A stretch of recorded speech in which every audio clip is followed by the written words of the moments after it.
Scan for Sovi and straight A's only. Let's go!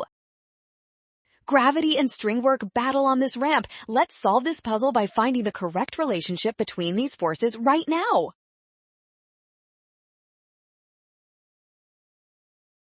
The block moves at a constant speed, which means the total net work done on the system must be zero. Kinetic energy isn't changing, so all forces must perfectly balance out.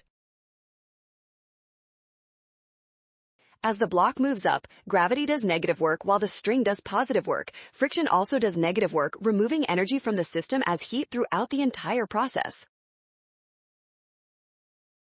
The string must do more work than gravity to overcome friction. Thus, the absolute value of string work is greater, making option D correct.